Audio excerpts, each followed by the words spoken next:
この動画に2度も心を打たれた。激しい雨の中、おじいさんが車椅子に乗ったおばあさんを押していた。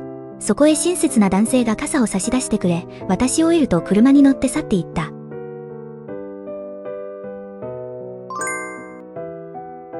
カメラが切り替わった瞬間、おじいさんは自分は雨に打たれながら、傘をすべておばあさんの上にかざしているのが映った。世の中は傷だらけだけど、いつも優しい人たちがそっと癒してくれる。お二人のご長寿を心から願っています。